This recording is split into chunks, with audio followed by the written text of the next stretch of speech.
ආයුබෝවන්. යථාර්ථවාදීව ලෝකයේ දෙස බලන්නට සත්‍ය සිදුවීම් සම්පින්ඩනයක පුවත් දිගහැරුම ශ්‍රද්ධා රූපවාහිනී 6:30 ප්‍රධාන ප්‍රවෘත්ති විකාශය සමගින් මම ලකිඳුනුවංග ප්‍රථමයෙන් සිරස්තල.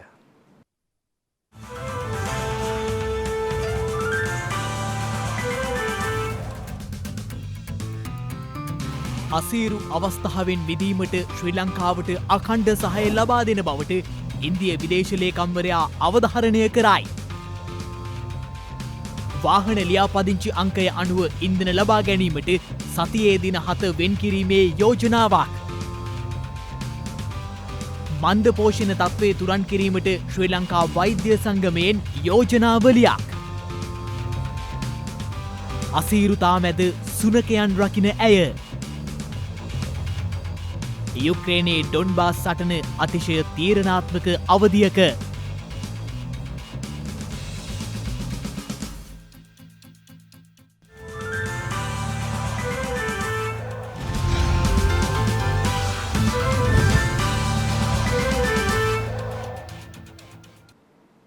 සමීප මිතුරෙකු ලෙස උද්ගත ඇති අසීරු අවස්ථාවෙන් මිදීමට ශ්‍රී ලංකාවට උපරිම සහාය ලබා දෙන බව ඉන්දිය විදේශ ලේකම්වරයා පවසනවා.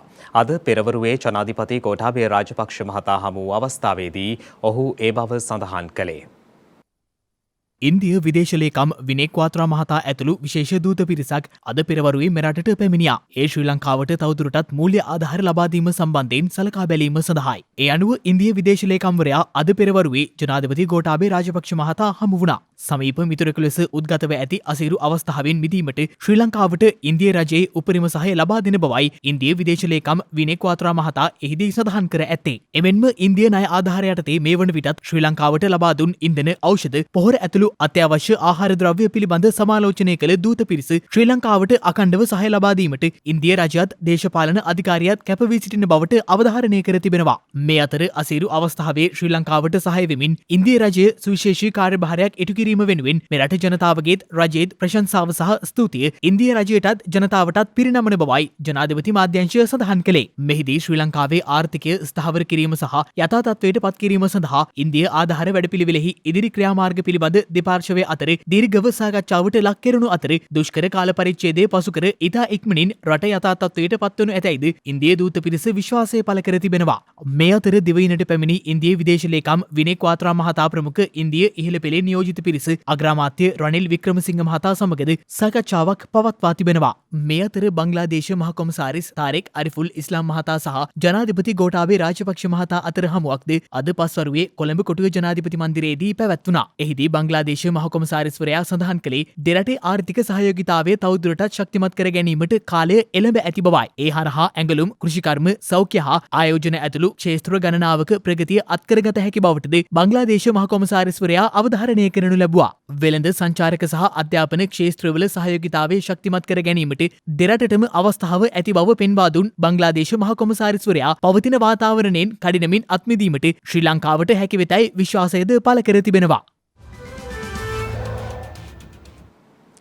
කිසිදු විශේෂ සේවා ගණයකට ඇතුළත් නොවන සියලුම රථ වාහනවලට එම වාහනයේ ලියාපදිංචි අංකයේ අවසාන ඉලක්කම අනුව ඉන්ධන ලබා ගැනීම සඳහා සතියේ දින 7 වෙන් කිරීමට බලශක්ති අමාත්‍යාංශය යෝජනාවක් ඉදිරිපත් කර තිබෙනවා. ඉන්ධන පෝලිම අවම කිරීම සහ ඉන්ධන බෙදා හැරීම කාර්යක්ෂම කිරීම සඳහා කිසිදු විශේෂ සේවා ගණයට ඇතුළත් නොවන සියලුම රථවාහනවලට එම වාහනයේ ලියාපදිංචි අංකයේ අවසාන ඉලක්කම අනුව ඉන්ධන ලබා ගැනීම සඳහා සතියේ දින 7 වෙන් කිරීමට බලශක්ති අමාත්‍යාංශය යෝජනාවක් ඉදිරිපත් කර තිබෙනවා. ඒ අනුව අංක තහඩුවේ අවසාන ඉලක්කම 01 සහ 2 නම් සඳුදා සහ බ්‍රහස්පතින්දාත් 3, 4 සහ 5 අංක සහිත වාහනවලට අඟහරුවාදා සහ සිකුරාදා දිනේත් ඉන්ධන නිකුත් කිරීමට සැලසුම් කර ඇති බවයි වාර්තා වන්නේ. වාහන අංක තහඩුවේ අවසන් අංකය 6, 7, 8 සහ 9 නම් බදාදා, සෙනසුරාදා සහ ඉරිදා දින වෙන් කිරීමටද යෝජනා කර තිබෙනවා. කෙසේ නමුත් මෙය ක්‍රියාත්මක කිරීම ආරම්භ කරන දිනයක් මෙතෙක් ප්‍රකාශයට පත් කර නොමැති බවයි වාර්තා වන්නේ. එමෙන් මේ හරහා මෝටර රථ යතුරුපැදි සහ ත්‍රිරෝද රථ සඳහා සතියකට හෝ මාසයකට අවශ්‍ය ඉන්ධන සිපෙට්කෝ ඉන්ධන පිරවුම්හල් වලින් ලබාගත හැකි වීම විශේෂත්වයක්. මේ අතර පෙට්‍රල් රැගත් නෞකාවක් අද මෙරටට පැමිණෙන බව මීට පෙර ප්‍රකාශ කර තිබුණද එය හෙට දිනේ ශ්‍රී ලංකාවට ළඟා වනු ඇති බව විදුලි බල හා බලශක්ති අමාත්‍යාංශය පවසනවා. ඒ අනුව අද උදෑසන දිවයිනට ළඟාවීමට නියමිතව තිබූ ඔක්ටේන් 92 පෙට්‍රල් රැගත් නෞකාව දිනයකින් පමණ පැමිණීම ප්‍රමාද වනු ඇති බවයි විදුලි බල හා බලශක්ති අමාත්‍ය කාංචන විජේසේකර මහතා ට්වීට් පණිවිඩයක් තබමින් නිවේදනය කර ඇත්තේ. ඒ හේතුවෙන් අද සහ හෙට දිවයින පුරා බෙදාහැරීම සිදු කරනු ලබන්නේ සීමිත පෙට්‍රල් ප්‍රමාණයක් බවද අමාත්‍යවරයා සඳහන් කළා. කෙසේ නමුත් ඔටෝ ඩීසල් දිවයින පුරා පූර්ණ ධාරිතාවෙන් බෙදාහරනු ලබන බවත් සුපර් ඩීසල් සීමිත බෙදාහැරීමක් සිදු කරන බවත් එම පණිවිඩයේ වැඩිදුරටත් සඳහන්. මේ අතර ඩීසල් රැගත් තවත් නෞකාවක් අනිද්දා දිවයිනට ළඟාවීමට නියමිත බව බලශක්ති අමාත්‍ය කාංචන විජේසේකර මහතා පසුගියදා ප්‍රකාශ කළා. මේ අතර අද දිනේ දිවයින පුරා විදුලි කප්පාදුවක් සිදු වනු ඇති. ඒ සිට එල් දක්වා කාණ්ඩවලට ඇත් ප්‍රදේශවලට පැය 2යි විනාඩි 30ක විදුලි කප්පාදුවක් සිදු වනවා. ඒ අනුව දහවල් 12 සිට රාත්‍රී 10 දක්වා කාල සීමාව තුලයි එම විදුලි කප්පාදුව සිදුවන්නේ. එම කාල සීමාව තුලම P සිට Q දක්වා කාණ්ඩවලට ඇත් ප්‍රදේශවලටද පැය 2යි විනාඩි 30ක විදුලි කප්පාදුවක් සිදු වනවා. ගණනය කිරීම්වලට අනුව එළඹෙන මාස 3ක කාලය තුළ මිලියන 5ක ජනතාවකට ආහාර සපයා ගැනීම ආශ්‍රිත ගැටලු ඇති විය හැකි බව ශ්‍රී ලංකා වෛද්‍ය සංගමය පවසනවා. ඒ අනුව එම සංගමයේ උපසභාපති විශේෂඥ වෛද්‍ය සුරන්ත පෙරේරා මහතා සඳහන් කළේ එම තත්ත්වය කළමනාකරණය කිරීම සම්බන්ධයෙන් අවශ්‍ය ක්‍රියාමාර්ග ගනිමින් පවතින බවයි. ඖෂධවල හිඟතාවයක් තියෙනකොට රටක් හැටියට ගත්තම මේ විවිධ ඖෂධ විවිධ කටයුතුවලද භාවිතා වෙන හිඟතාවයක් තියෙන්න පුළුවන්. නමුත් මේක රෝහලෙන් රෝහලට වෙනස් වෙනවා, පළාතෙන් පළාතට වෙනස් වෙනවා. විශේෂයෙන්ම මේ ඖෂධ ඉවරුනාම අපි ඇත්තටම සෞඛ්‍ය අමාත්‍යාංශයක අපිට පැහැදිලිව දැනගන්න පුළුවන්. මේ වෙනකොට අපි ක්‍රමවේදයක් ගොඩනගාගෙන යනවා ඩිසාස්ටර් මැනේජ්මන්ට් යුනිට් එකත් එක්ක රටේ හැම රෝහලකටම දුරකථනයෙන් අමතලා ඒ දවස තුල අපිට දැනගන්න පුළුවන්ද මොනවද හිඟ ඖෂධ මොනවද තියෙන ඖෂධ කියලා. ඒ ක්‍රමවේදය මම හිතන්නේ ලබන සුමාන ඉඳලා අපිට භාවිතා කරන්න පුළුවන්. ඒ වගේම අපිට ආධාර ලැබෙනකොට ඒ සංවිධානයෙන් ලැබෙන ආධාර මොනවද? අපි ස්වේච්ඡා සංවිධාන වලින් එකතු කරන ආධාර මොනවද කියලා අපිට ඒවා දැනගන්න පුළුවන්. ඉතින් මේ ක්‍රමවේදය අපිට හුඟක් ප්‍රයෝජන වෙනවා. බෙහෙත් නැතුව ජනතාව මිය යනවා කියලා ස්පිරිතාල වලට මේක ඇත්ත. බෙහෙත් නැත කියන එක හැමතැනම කතා වෙන දෙයක්. එතකොට අපි පිළිගන්න ඕනේ සමහරක් අංශවල ඒ බෙහෙත් හිඟතාවයක් තියෙනවා. මුල් කාර්තුවේ සෞඛ්‍ය අමාත්‍යාංශ විසින් ඇනුම් කරන ලද බෙහෙත් අපිට ලැබෙන්නේ අගෝස්තු මාසයේ වගේ වෙනකොට. එතකොට මේ ඉදිරි සති කිහිපය තුල තමයි මේ ප්‍රශ්නය බරපතලව දැනෙන්නේ. නමුත් ඒක මගහරවා ගන්න සෞඛ්‍ය අමාත්‍යාංශයත් ඒ වගේම ස්වේච්ඡා සංවිධාන සෑහෙන බෙහෙත් වග ලංකාවට ගෙනල්ලා තියෙනවා. මම හිතන්නේ සෞඛ්‍ය ක්ෂේත්‍රයේ දැඩි ප්‍රශ්නයක් ඇති වෙයි කියලා මේ හේතුව නිසා. ඒ බෙහෙත් වග ළඟා වුණාම ඒක මම හිතන්නේ ලබන වසරේ මැද භාගය වෙනකන් සෑහෙන ප්‍රමාණයක් ඇති කියලා තමයි මට හිතෙන්නේ. ඔතන සඳහන් කරන්න පුළුවන් සංඝ උපකරණ අඩුවක් තියෙනවද මොන ඖෂධවල අඩුවක් තියෙන්නේ. දැන් මේක අපි තේරුම් ගන්න ඕනි එක රෝහලක නැති දේ තව රෝහලක තියෙන්න පුළුවන්. ඒ වගේම එක පළාතක නැති දේ තව පළාතක තියෙන්න පුළුවන්. ඉතින් මේ වෙලාවේ හොඳ කළමනාකරණයක් තබා ගැනීම තමයි වැදගත්. දැන් මේ වෙන විට රටේ තිබෙන ආහාර අර්බුදයත් එක්ක විශාල පෝෂණ ගැටලුවක් මතුවෙමින් පවතිනවා කියලා ආරංචි මාර්ග තියෙනවා. එතකොට ඉදිරියේදී මේ දරුවන්ට ලැබෙන පෝෂණය නිසා මන්ද පෝෂණයෙන් ඉහළ තැනකට යන්න ඉඩ තියෙනවා නේද රට? අද අපිට තියෙන තොරතුරු අනුව රටේ ජනගහනයෙන් 80%ක ප්‍රමාණයක් තමන්ගේ ආහාර වේල් ගැන භාවිතා වෙන ආහාර පිළිබඳ බොහොම පරිස්සමෙන් තමයි කටයුතු කරන්නේ. ඒගොල්ලන්ට මේක දැනෙනවා. ඒ වගේම අපි බලාපොරොත්තු වෙනවා ගණනය කිරීම අනුව මිලියන 5ක ජනතාවට විශේෂම එළබෙන මාස 3 දැඩි ප්‍රශ්න ඇති වෙයි කියලා. එයිනුත් අධික දරිද්‍රතාවයෙන් පෙළෙන මිලියන 2.4ක 2.5ක ප්‍රමාණ ජනතාවකට මේක සෑහෙන ප්‍රශ්නයක් වෙයි කියලා. මොකද ආහාර ඒ වේල් තුනම සපයා ගන්න බැරිව අපි ක්‍රමවේදයක් ගොඩ නැගිය යුතුයි. අපිට පුළුවන් ද ආහාර බැංකු නිර්මාණය කරන ප්‍රාදේශීය මට්ටමේ එතකොට තීන අය දෙනවා, සලාක ක්‍රමයකට නැති අයට දෙනවා. දෙවෙනි ක්‍රමය තමයි අපිට ප්‍රජාව තුළ මුළුතැන් ගෙවල් නිර්මාණය කරන්න පුළුවන් ද නැති අයට ඒ කෑම උයලා දෙන්න. ඒ වගේම අමතක කරන්න අනකයි මිලියන 1 පමණ පාසල් දරුවන්ට මේක ප්‍රබලව බලපානවා. එතකොට ඒගොල්ලන්ට අපිට පුළුවන් ද ආහාර වේලක් සපයන්න. මේ පිළිබඳ අපි කඩිනමින් සැලසුම් ගොඩ නැගිය යුතුයි. ළමයින්ට ලබා දෙන්න ත්‍රිපෝෂ රටේ හිඟතාවයක් තියෙනවා මේ වෙනකොට ලබා දෙන්නේ නැහැ කියලා තියෙන එක ඇත්තද? ත්‍රිපෝෂ හිඟතාවයක් තියෙනවා. මොකද ත්‍රිපෝෂ නිෂ්පාදනය කිරීමේදී ඒවා අවශ්‍ය අමුද්‍රව්‍ය වල හිඟතාවයත් එක්ක තමයි තියෙන්නේ. මේවට අවශ්‍ය අමුද්‍රව්‍ය ලබා ගැනීමට සෞඛ්‍ය අමාත්‍යාංශය කටයුතු කරලා තිනවා. මම සාමාන්‍ය ජනතාවට කියන්නේ අර රෝහලකට පැමිණීමට ඇති අවස්ථාව අවම කරගන්න මේ ප්‍රශ්නේදී තමන්ට දෙන්න පුළුවන් දායකත්වයේ පිළිබඳ අවධානයක් තියාගන්න අපි හැම අවස්ථාවකම ජනතාවට පිහිටක් වෙන්න උත්සාහ කරනවා. ලංකා විදුලි බල මණ්ඩලයේ ව්‍යාපෘති පිළිබඳ සොයා බැලීමට ඉදිරි කාලය තුලදී කෝප් කමිටුව විශේෂයෙන් රැස්වීමට තීරණය කර තිබෙනවා. ලංකා විදුලි බල මණ්ඩලයේ විදුලිය ජනනය කිරීම, මිලදී ගැනීම, බෙදා හැරීම සහ ව්‍යාපෘති පිළිබඳ සොයා බැලීමට ඉදිරි කාලය තුලදී කෝප් කමිටුව විශේෂයෙන් රැස්වීමට තීරණය කර තිබෙනවා. ලංකා විදුලි බල මණ්ඩලයේ 2017 සහ 2018 වර්ෂයන්ට අදාළ විගණකාධිපති වාර්තා හා වර්තමාන කාර්ය සාධනය පිළිබඳ පරීක්ෂා කිරීමට පොදු ව්‍යාපාර පිළිබඳ කාරක සභාව එහි සභාපති පාර්ලිමේන්තු මන්ත්‍රී මහාචාර්ය චරිත හේරත් මහතාගේ සභාපතිත්වයෙන් පසුගියදා පාර්ලිමේන්තුවේදී රැස් වූ අවස්ථාවේදී මෙම තීරණයට එළඹ ඇත්තේ. මීට පෙරද පසුගිය 10 වෙනිදා මේ පිළිබඳව සාකච්ඡා කිරීමට ලංකා විදුලි බල මණ්ඩලයේ නිලධාරීන් කෝප් කමිටුව වෙත කැඳවා තිබූ අතර එදින කාලය ප්‍රමාණවත් නොවීම හේතුවෙන් සාකච්ඡා කිරීමට නොහැකි වූ කරුණු කිහිපයක් මෙහිදී අවධානයට යොමු කෙරුණා. විශේෂයෙන් ලංකා විදුලි බල මණ්ඩලයට අයත් මිලදී ගැනීම, බෙදා හැරීම සහ ව්‍යාපෘති පිළිබඳව සාකච්ඡා කිරීමේදී ඉදිරිපත් වන කරුණු සම්බන්ධයෙන් පරස්පරතාවයක් පෙනෙන බවයි පැමිණ සිටි සමාජික මන්ත්‍රීවරුන් පෙන්වා දුන්නේ. මේ නිසා ජනන සැලැස්ම ඇතුළු සියලු කරුණු පිළිබඳ සොයා බැලීම සඳහා තේරීම් කාරක සභාවක් පත් කරන ලෙස පාර්ලිමේන්තුව සහ කතානායකවරයා දැනුවත් කරන ලෙස එම මන්ත්‍රීවරු කෝප් කමිටු සභාපතිවරයාගෙන් ඉල්ලා තිබෙනවා. මෙහිදී කෝප් කමිටු සභාපතිවරයා පෙන්වා දුන්නේ මේ පිළිබඳ සොයා බැලීම සඳහා කෝප් කමිටුවට විශේෂයෙන් රැස්වීමට හැකි බවයි. ඒ හේතුවෙන් වඩාත් හොඳින් මේ පිළිබඳ සොයා බැලීමට හැකියාව ලැබෙන බවද ඒ මහතා පෙන්වා දී තිබෙනවා. මේ අනුව පැමිණ සිටි මන්ත්‍රීවරුන්ද ඊට එකඟ වූ අතර ඒ පිළිබඳව සොයා බැලීමට කෝප් කමිටුව ඉදිරියේදී විශේෂයෙන් රැස්වීමටයි තීරණය වී ඇත්තේ. එමෙන්ම 2008 නොවැම්බර් මාස 14 වන දින අමාත්‍ය මණ්ඩලයගත් තීරණය සහ 2009 මැයි මාස 26 දින ඇති අංක 39 දරන කළමනාකරණ සේවා චක්‍රලේඛයේ විධි විධානවලට පටහැනිව අධ්‍යක්ෂ මණ්ඩල අනුමැතිය මත කාර්ය මණ්ඩලයට වරින් වර විවිධ කාර්ය මණ්ඩල දීමනා ගෙවීම පිළිබඳව මෙහිදී අවධානය යොමු වුණා. ඒ අනුව මෙම දීමනා ලෙස 2021 වර්ෂයේදී රුපියල් මිලියන 2134.9ක් සහ 2020 වර්ෂයේදී රුපියල් මිලියන 1544.4ක් ලබා දී ඇති බවයි අනාවරණය වූයේ. මෙහිදී කෝප් කමිටු සභාපතිවරයා පෙන්වා දුන්නේ මෙම සියලු මුදල් ජනතා මුදල් බැවින් වගකීම් සහිත විය යුතු බවයි. එමෙන්ම දීමනා ගෙවීම සඳහා යොදාගෙන ඇති ඇතැම් කාණ්ඩ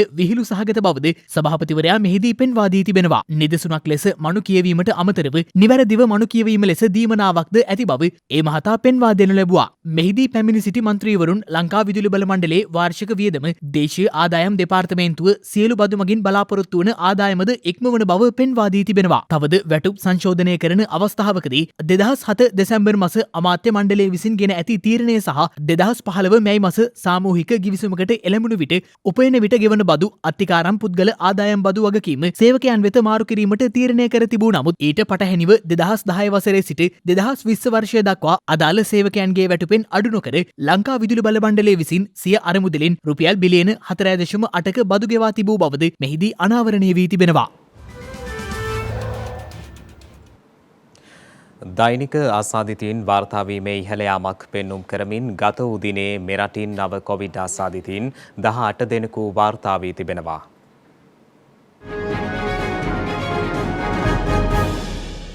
ගත වූ දිනේ මෙරටින් නව කොවිඩ් ආසාදිතයන් 18 දෙනෙකු වාර්තා වී ඇති බව වසංගත රෝග විද්‍යා ඒකකය දැනුම් දී තිබෙනවා. ඒ මෙරට සමස්ත කොවිඩ් ආසාදිතයන් සංඛ්‍යාව 6,64,036ක් දක්වා ඉහළ නංවමින් මේ අතර ගත වූ දිනේ මෙරටින් කිසිදු කොවිඩ් ආසාදිත මරණයක් වාර්තා වී නොමැති බව සෞඛ්‍ය සේවා අධ්‍යක්ෂ ජෙනරාල්වරයා විසින් දැනුම් දී තිබෙනවා. කෙසේ වෙතත් මේ වන විට මෙරටින් වාර්තා වන සමස්ත කොවිඩ් ආසාදිත මරණ සංඛ්‍යාව 16,520ක් ලෙසයි දැක්වුණේ. මේ අතර මේ වන විට වෛරසය ආසාදිතව රෝහල්වල ප්‍රතිකාර ලබන පුද්ගලයන් සංඛ්‍යාව 511ක් වන අතර වෛරසය ආසාදිතව සිට සුවය ලැබූ සමස්ත පුද්ගලයන් සංඛ්‍යාව දැක්වෙන්නේ 6,47,500ක් ලෙසයි. අසීරුතා මැද සුනකයින් පිරිසකගේ කුසකිනි නිවන්නට වෙහෙසෙන කාන්තාවක් අපිට මුණ ගැසුණා. අසීරු කාල සීමාවක් අපි හැමෝම ගත කරමින් ඉන්නේ. ඒ අතරේ අසීරුතාවයන් හඬ නගා කීව නොහැකි පිරිසකුත් අසරණ වී තිබෙනවා කියන කාරණය අපට අමතකව ගිහින්. ඒත් ඇය ඔවුන් අමතක කළේ නැහැ. කුසගින්නේ සිටින අසරණ සුනකයන්ගේ කුසගිනි නිවන්නට දිනපතා ඔවුන්ට ආහාර ලබා දෙන ඇය නමින් රෝෂිනී ගුණරත්න මහනුවර ගෙලි ඔය ප්‍රදේශයේ පදිංචි කාන්තාවක්.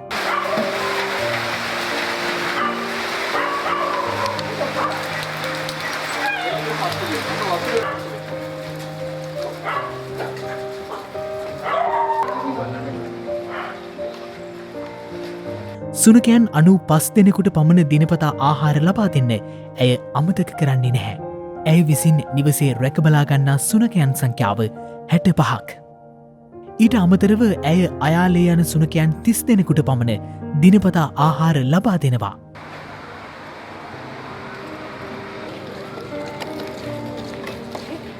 මේ සඳහා දිනකට රුපියල් 3000ක් පමණ මීට පෙර ඇය වැය කළත් දැන් සුනකයන්ට ආහාර ලබා දෙනට තරම් ආදායම් මාර්ගයක් ඇය සතුව නැහැ.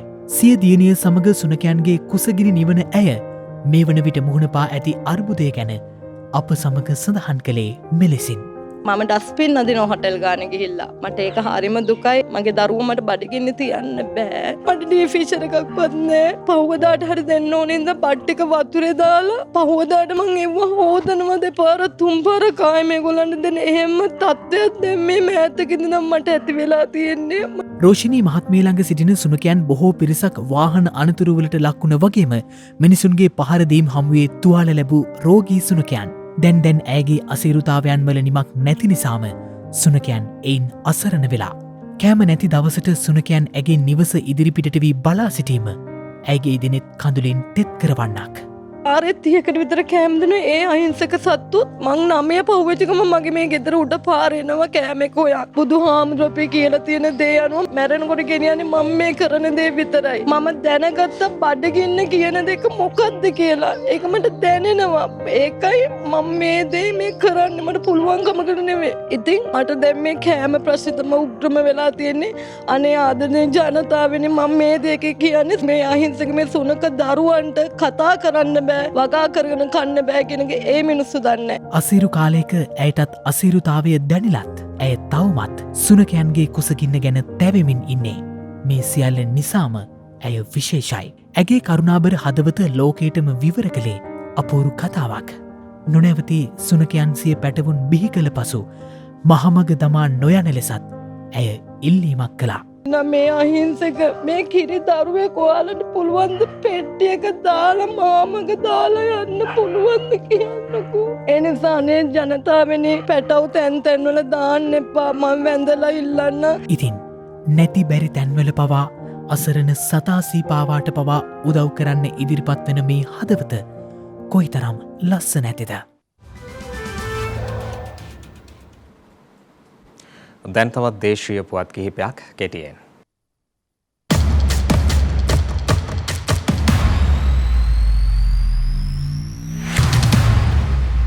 ශ්‍රී ලංකාවේ චීන තානාපති චීෂෙන් හොං මහතා සහ මහජන ආරක්ෂක අමාත්‍ය ටිරාන් අලස් මහතා අතර හමුවක් ඒ බත්තරමුල්ල පිහිටි මහජන ආරක්ෂක අමාත්‍යංශයේදී පැවැත්වුණා. ශ්‍රී ලංකාව සහ චීනය අතර ද්විපාර්ශ්වික සබඳතා ශක්තිමත් කිරීම ශ්‍රී ලංකාවේ ආර්ථික අර්බුදය සහ දේශපාලන තත්ත්වයේ අර්බුදකාරී තත්ත්වයෙන් මිදීම සඳහා ගත යුතු ක්‍රියාමාර්ග යන කරුණු සම්බන්ධව මෙම සාකච්ඡාවේදී අවධානය යොමු වී තිබෙනවා. සෑම අවස්ථාවකදීම චීනය ශ්‍රී ලංකාව වෙත ලබා දුන් සහයෝගය පිළිබඳව ස්තුතිය පළ කළ අමාත්‍යවරයා මෙන් ඉදිරියටද චීනයේ සහාය ශ්‍රී ලංකාව වෙත ලබා දෙනු ඇතැයි තමන් විශ්වාස කරන බවට සඳහන් කර තිබෙනවා.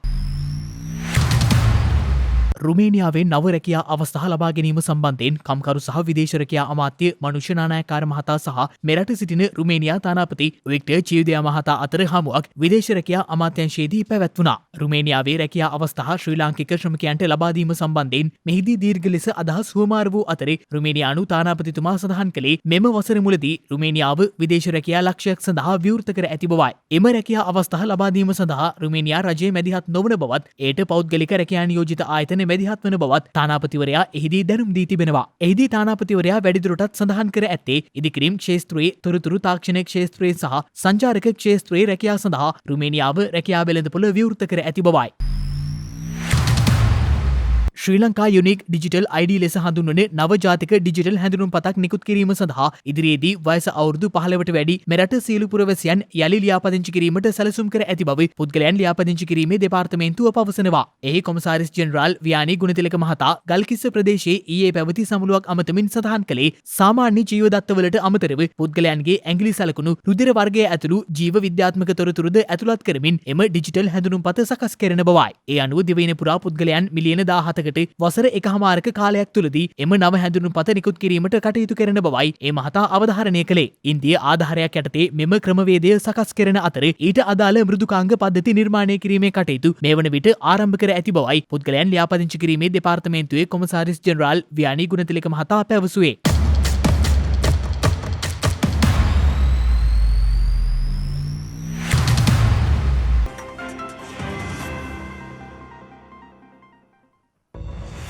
හෙට ජූනි 24 වැනිදා